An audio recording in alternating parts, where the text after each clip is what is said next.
Hello बच्चों, आप लोग कैसे हैं। कुमार ज्ञान यूट्यूब चैनल पर आप लोग का हार्दिक स्वागत है। एक बार फिर हम आप लोग को बीच में उपस्थित हुए हैं। तो चलिए बच्चों, आज हम आप लोगों को प्रेजेंट कंटीन्यूअस टेंस के पहचान बनाने के नियम आप लोगों को बताने जा रहे हैं। तो चलिए, सुविधा के लिए हम सबसे पहले आप लोग को लिख दिए हैं, तो चलिए हम उसको पढ़ के आप लोग को बताते हैं, उसके बाद आप लोग को समझाएंगे। थोड़ा सा ध्यान दीजिएगा। हेडिंग दी है प्रेजेंट कंटीन्यूअस टेंस। देखिए रूल में क्या लिखे हैं कि जिस हिंदी वाक्य के क्रिया के अंत में रहा है, रही है, रहे हैं इत्यादि आया रहे तो उसे हम प्रेजेंट कंटीन्यूअस टेंस समझेंगे। इस टेंस में आई के साथ एम और ही से इट के साथ इज एवं यू बी दे के साथ आर का प्रयोग करते हैं एवं आने वाले क्रिया के अंत में आईएनजी लगा देते हैं।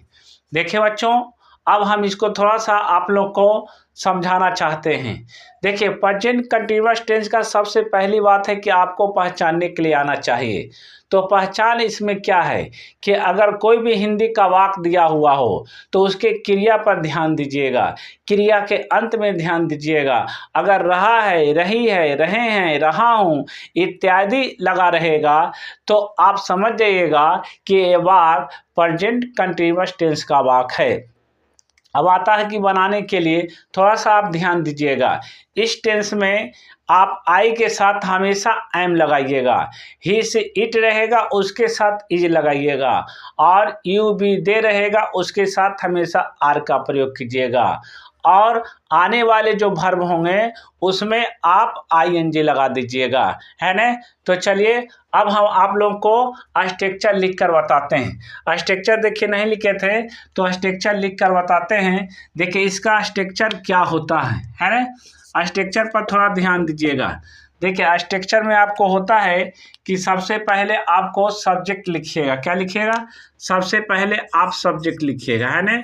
उसके बाद इज या एम या आर लगाइएगा, उसके बाद भी1 लगाइएगा, उसके बाद इसमें आईएनजी लगा दीजिएगा, उसके बाद ऑब्जेक्ट लगाइएगा, उसके बाद फुल स्टॉप। देखिए ये प्रेजेंट कंटीन्यूअस टेंस का ये स्ट्रक्चर है। ये स्ट्रक्चर अगर आपको याद है तो आपको बनाने का विधि भी याद है। क्या बोलें? सबसे पहले सब्जेक्ट, उसके बाद इज एम आर, उसके बाद भी1, उसके बाद आईएनजी, उसके बाद क्या लगा दीजिएगा? ऑब्जेक्ट लगा दीजिएगा। देखिए बच्चों, प्रेजेंट कंटीन्यूअस टेंस बनाने के लिए सबसे पहले आप लोगों को सब्जेक्ट चाहिए, है ना। सबसे पहले आप सब्जेक्ट उसमें रखिएगा, उसके बाद सब्जेक्ट के अनुसार इज एम आर का प्रयोग कीजिएगा, उसके बाद वर्ब लिखिएगा, उसके बाद उस वर्ब में आईएनजी लगाइएगा और सबसे अंत में ऑब्जेक्ट लगा दीजिएगा, उसके बाद फुल स्टॉप दे दीजिएगा। तो समझिए कि आपका ट्रांसलेशन बन चुका है। चलिए बच्चों, अब हम इस रूल को समझाते हैं। तो समझाने के लिए हम फिर एक बार आप लोग को स्ट्रक्चर लिख देते हैं, है ना। थोड़ा सा स्ट्रक्चर पर ध्यान दीजिएगा। देखिए स्ट्रक्चर क्या होता है प्रेजेंट कंटीन्यूअस टेंस के अफर्मेटिव का। सबसे पहले आपको सब्जेक्ट होगा। क्या होगा? सब्जेक्ट होगा, उसके बाद इज एम आर होगा, उसके बाद भी1 होगा, उसके बाद आईएनजी होगा, उसके बाद ऑब्जेक्ट होगा, उसके बाद फुल स्टॉप दे दीजिएगा। देखिए ये जो स्ट्रक्चर हुआ वो प्रेजेंट कंटीन्यूअस टेंस के अफर्मेटिव का स्ट्रक्चर हुआ, है ना। अफर्मेटिव में स्ट्रक्चर क्या होता है? सबसे पहले आपको सब्जेक्ट रखिएगा, उसके बाद सब्जेक्ट के अनुसार helping verb is am are का प्रयोग कीजिएगा, उसके बाद हेल्पिंग वर्ब के बाद भी1 में आईएनजी लगा दीजिएगा, उसके बाद ऑब्जेक्ट का प्रयोग कर दीजिएगा, है ना। और सबसे अंत में फुल स्टॉप लगा दीजिएगा। देखिए कभी कभी आप लोग देखिएगा भी1 प्लस आईएनजी को, है ना, भी1 प्लस आईएनजी की जगह भी4 रहेगा, है ना, वर्ब का चौथा रूप। तब भी4 लिखिए या भी1 प्लस आईएनजी लिखिए, बात एक ही होता है। तो चलिए अब देखिए, अब दूसरा आपको एक चीज़ और नहीं समझ में आ रहा होगा कि सर इज एम आर का प्रयोग हम किसके साथ करेंगे। बहुत सारे ऐसे बच्चे हैं जिनको समझ में नहीं आता है कि इज कब लगेगा, एम कब लगेगा, आर कब लगेगा। तो चलिए उसका भी निराकरण कर देते हैं, है ना। देखिएगा, ध्यान दीजिएगा, है ना।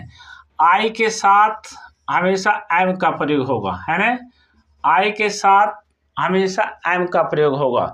उसके बाद बच्चों देखिए दूसरा पॉइंट है ना, ही, याद रखिएगा, ही, सी, इट लिख देते हैं और वन नेम, है ना, या सिंगुलर सब्जेक्ट, या सिंगुलर सब्जेक्ट, है ना, ही, सी, इट, वन नेम या सिंगुलर सब्जेक्ट, इसके साथ हमेशा इज का प्रयोग होगा। हमेशा याद रखिएगा, जब सब्जेक्ट के रूप में ही हो, सी हो, इट हो, वन नेम हो, सिंगुलर सब्जेक्ट हो, अगर इतना रहेगा सब्जेक्ट के रूप में तो इसके साथ हमेशा आप हेल्पिंग वर्ब इज का प्रयोग कीजिएगा, है ना। अब आइए तीसरा में आप ध्यान दीजिएगा कि यू अगर रहा सब्जेक्ट के रूप में, बी रहा, दे रहा, है ना, टू नेम रहा, टू नेम, या आपको प्लूरल सब्जेक्ट रहा, जब भी रहेगा ये सब्जेक्ट के रूप में रहेगा, है ना, तो इसके साथ हमेशा आर का प्रयोग कीजिएगा। किसका प्रयोग कीजिएगा?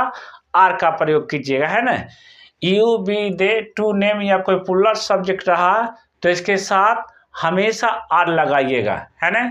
तो चलिए बच्चे अब हम इस पर कुछ एग्जाम्पल दे के आप लोग को बताते हैं, है ना, कि ट्रांसलेशन कितना आसान है बनाना। सिर्फ आप लोग को ये सब रूल आपको याद रखना चाहिए, है ना।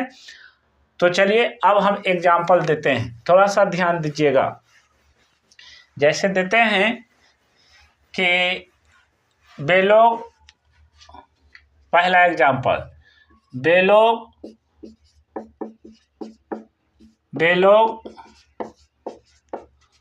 स्कूल जा रहे हैं, वे लोग स्कूल जा रहे हैं। देखिए बच्चों, बनाने से पहले आप लोगों को ये पहचानना चाहिए कि जो ये वाक्य हिंदी का दिया हुआ है ना, ये सेंटेंस जो दिया हुआ है वह किस टेंस का है। सबसे पहले आप इसकी पहचान कीजिएगा।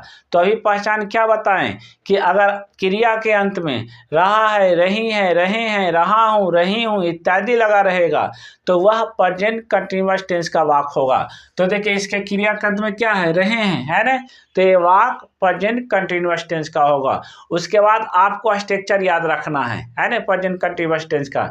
जब आप पहचान सीख गए हैं तो स्ट्रक्चर आपको याद रखना है कि स्ट्रक्चर में क्या होता है कि सबसे पहले सब्जेक्ट होता है और प्लस ईजेएमआर होता है, प्लस वीमन होता है, प्लस आईएनजी होता है, प्लस सब्जेक्ट होता है, उसके बाद अंत में दे दीजिएगा फुल स्टॉप, है ना। तो देखिएगा स्ट्रक्चर हम ऊपर में लिख दिए हैं। तो सबसे पहले आप लोग को तो ये पहचान आनी चाहिए। अब देखिए बनाने के लिए सबसे पहले आपको सब्जेक्ट रखना है ना। तो सब्जेक्ट इसमें क्या होगा? जो काम करेगा, है ना, वही सब्जेक्ट होगा। तो यहाँ काम जाने का काम कौन कर रहा है? वे लोग। तब वे लोग का मीनिंग क्या होता है? दे। तो यहाँ लिख देंगे क्या? दे। क्या लिख देंगे?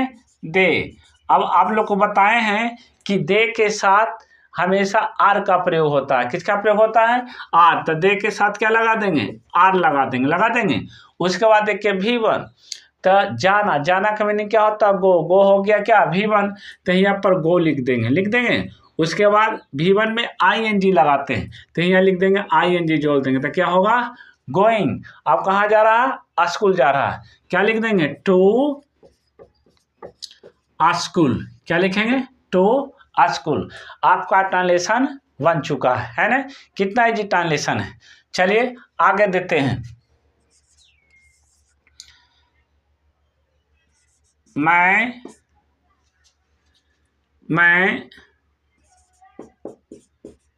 बाजार जा रहा हूँ। मैं बाजार जा रहा हूँ। देखिए बच्चों, सबसे पहले आपको इसकी पहचान, रहा हूँ तो प्रेजेंट कंटिन्यूअस टेंस का वाक्य है। अब प्रेजेंट कंटिन्यूअस बनाने के लिए स्ट्रक्चर याद रखना चाहिए, है ना, जो स्ट्रक्चर आपको ऊपर में लिख दिए हैं। सबसे पहले सब्जेक्ट, तो सब्जेक्ट क्या होगा? मैं। तो मैं का क्या होगा अंग्रेजी? आई, है ना। अब बताइए आई, उसके बाद है इज, एम, आर। तो बताइए इज, एम, आर तीनों में से कोई एक ही को लगेगा। तो आप लोग को बताए हैं कि आई के साथ हमेशा एम का प्रयोग होता है। तो यहाँ लगा देंगे आई एम, है ना, आई एम। उसके बाद देखिए V1 में ING लगा दीजिए, तब V1 क्या होगा, जाना। तो जाना में ING लगा दे तो हो जाएगा गोइंग। तो लिख देंगे आई एम गोइंग। क्या होगा, आई एम गोइंग। अब कहाँ जा रहे हैं, बाजार जा रहे हैं। तो बाजार का मीनिंग क्या होता है, मार्केट। तो क्या होगा, टू मार्केट, टू मार्केट। आपका देखिए ट्रांसलेशन कितना इजी से बन चुका है,